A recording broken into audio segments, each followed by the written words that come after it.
تاریخ میں ہم بہت سارے واقعات جو ہیں وہ حضرت عمر فاروق رضی اللہ تعالیٰ عنہ کے اس نظام کے حوالے سے دیکھتے ہیں کہ حضرت عمر فاروق کس طرح راتوں کو اٹھ کر گلیوں میں گشت کرتے تھے. کبھی بچے جو بھوکے رو رہے تھے ان کو کھانا پہنچاتے، تو کبھی کوئی بری عورت جو تھی وہ اپنے گھر میں اناج سے فارغ ہو کر بیٹھی ہوتی، اس کے گھر میں اناج نہ ہوتا تو آپ خود اناج کی بوریاں اٹھا کر اس کے گھر میں پہنچاتے. تو یہ تھا وہ حضرت عمر فاروق رضی اللہ تعالیٰ عنہ کا مالی نظام. اتنا اچھا آپ نے مالی نظام چلایا کہ آپ کے ہی دور میں ایک وقت ایسا بھی تھا کہ مسلمان زکوٰۃ دینے کے لیے گھر سے نکلتے تھے اور انہیں کوئی بھی غریب مسلمان نہیں ملتا تھا جس کو وہ زکوٰۃ دے سکیں. اس کے بعد آپ نے انتظامی ادارے بنائے، یعنی اپنی سلطنت کو نظام کو چلانے کے لیے آپ نے ادارے جو تھے وہ مقرر کیے. سب سے پہلے آپ نے محکمہ پولیس بنایا. حضرت عمر فاروق رضی اللہ تعالیٰ عنہ نے عرب میں پہلی دفعہ یہ محکمہ قائم کیا. پولیس کے افسر کو صاحب الاحداث کہا جاتا تھا. محکمہ پولیس کا کام قیام امن اور شہریوں کی جان مال کی حفاظت کے علاوہ لوگوں کو کم تولنے، شراب کی خرید و فروخت، ناجائز تعمیرات کی روک تھام اور جانوروں پر ظلم سے روکنا تھا. یہ محکمہ شرطہ کہلانے لگا. آج کے بھی دور میں اگر آپ سعودی عرب میں جائیں تو وہاں پر جو پولیس ہوتی ہے آپ کے معاملات کو دیکھنے کے لیے اس کو شرطہ کہا جاتا ہے. تو اس وقت بھی محکمہ پولیس کو جو تھا وہ شرطہ کہلانے لگا، اور اس کے تمام کام یہ تھے کہ ملک میں یا پھر شہر میں ہونے والے جتنی بھی بد امنی کے کام ہیں ان کی روک تھام کی جائے. جیل خانہ جات کا قیام. حضرت عمر فاروق رضی اللہ تعالیٰ عنہ کے دور حکومت سے قبل جیل خانے موجود نہ تھے، لیکن خلیفہ دوم نے عادی مجرموں کو سزا دینے کے لیے جیل خانے تعمیر کرائی. یعنی وہ لوگ جو کہ جرم کرتے تھے اور جرم کرنے کے عادی تھے، بار بار جرم کرتے تھے اور اپنے حرکتوں سے باز نہیں آتے تھے، پھر حضرت عمر فاروق رضی اللہ تعالیٰ عنہ نے ان کے لیے جیل خانے بنائے تاکہ ایسے افراد جو اپنے جرم سے توبہ نہیں کرتے اور باز نہیں آتے ان کو جیلوں میں بند کر دیا جائے اور ملک میں امن و ایمان قائم رکھا جائے.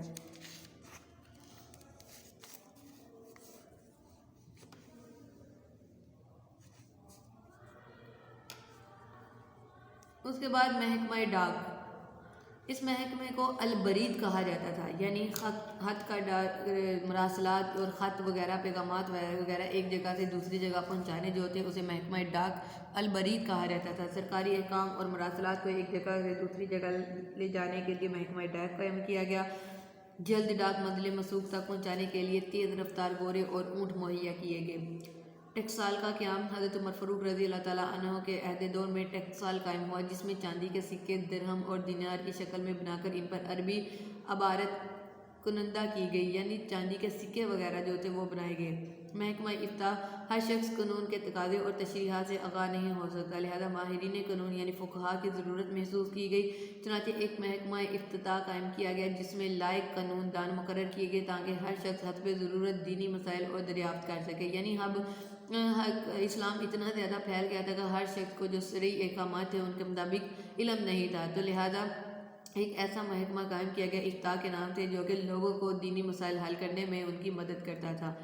مردم شماری. حضرت عمر فاروق رضی اللہ تعالیٰ عنہ کے دور حکومت میں پہلی مرتبہ باقاعدہ مردم شماری کرائی گئی کہ کتنے لوگ جو ہیں وہ اسلامی ریاست میں قیام پذیر ہیں. رفائع عامہ. فاروق اعظم کے عہد حکومت میں عوام کی فلاح و بہبود کے لیے شعبہ قائم کیا گیا. اس میں لاکھوں افراد ملازم تھے. رفائع عامہ یعنی عام بھلائی کا کام. یہ محکمہ مسافر خانے، سڑکیں، دریاؤں پر پل، شاہراہوں اور اس پر چوکیاں اور آبچاری کے لیے نہریں اور پانی کے لیے حوض تعمیر کرانا. فاروق اعظم کے عہد کی تیار کردہ 4 نہریں مشہور ہیں. یعنی یہ جتنے بھی کام تھے اس کے لیے آپ رفاہ عامہ یعنی لوگوں کی عام بھلائی کے لیے یہ کام کرتے تھے، جس میں آپ نے مسافر خانے طے کیے تاکہ وہ لوگ جو کہ ایک جگہ سے دوسری جگہ سفر کرتے ہیں ان کے آرام کے لیے راستوں میں مسافر خانے بنائے گئے، سڑکیں بنائی گئیں، دریا بنائے گئے، دریاؤں پر پل بنائے گئے، اور جہاں پر ایسے پانی کی ضرورت ہوتی تھی کاشتکاری کے لیے وہاں پر نہریں بنائی گئی. لہٰذا آپ کے دور کی 4 نہریں جو تھی وہ مشہور تھی. نہر ابو موسیٰ. یہ 9 میل لمبی نہر دریائے دجلہ سے نکالی گئی تھی اور اس کی نگرانی بصرہ کے والی حضرت ابو موسیٰ نے کی تھی. نہر موقل. یہ بھی دریائے دجلہ سے نکالی گئی تھی، اس کی نگرانی حضرت موقل نے فرمائی تھی. نہر سعد. حضرت سعد بن ابی وقاص والی کوفہ نے شروع کرائی لیکن پہاڑ خائل ہو گیا تو بعد میں اس نہر کی تکمیل ولید بن عبد المالک کے دور میں ہوئی. نہر امیر المومنین. 18 ہجری میں دریائے نیل اور بحر بحیرہ کلزم کو ملانے کے لیے 29 میل لمبی ایک نہر کھودی گئی. اس میں بحری جہازوں کی آمد رفت بھی ہوتی تھی، یعنی بحری جہاز دریا سے جو تھے وہ سمندر تک اس کے ذریعے سے آتے جاتے تھے. تو یہ 4 مشہور نہریں تھیں جو حضرت عمر فاروق رضی اللہ تعالیٰ عنہ نے اپنے دور عہد میں کھدوائی اور اس کے ذریعے سے اسلامی ریاست کو جو پانی کی مشکلات تھی عرب میں ان کو حل کیا۔ تو یہ تھا ابھی تک کا حضرت عمر فاروق رضی اللہ تعالیٰ عنہ کے نظام حکومت۔ اب ہم مزید دیکھیں گے اس کے لیکچر کے بعد نیکسٹ لیکچر میں حضرت عمر فاروق رضی اللہ تعالیٰ عنہ نے کس طرح سے مزید جو تھا وہ اپنے نظام حکومت چلایا۔ لہٰذا ابھی تک ہم نے حضرت عمر فاروق رضی اللہ تعالیٰ عنہ کا جو نظام حکومت ہے اس میں ہم نے حضرت عمر فاروق رضی اللہ تعالیٰ عنہ کی آپ نے کون کون سے محکمے قائم کیے، آپ کا عدلی نظام کیا تھا، آپ کا مالی نظام کیا تھا، اور اس کے بعد آپ نے کون کون سے شعبے جو تھے وہ مقرر کیے تھے۔ تو ابھی تک کا جو ٹاپک ہے یہیں پر کمپلیٹ ہوتا ہے۔ اللہ حافظ۔ ویڈیو پسند آئی تو لائک کریں، اپنی رائے کمنٹ کریں۔ ایسے ہی مزید ویڈیوز کے لیے ہمارا چینل سبسکرائب کریں اور بیل کا آئیکن دبائیں تاکہ آپ کو ہر ویڈیو کا نوٹیفیکیشن ملتا رہے۔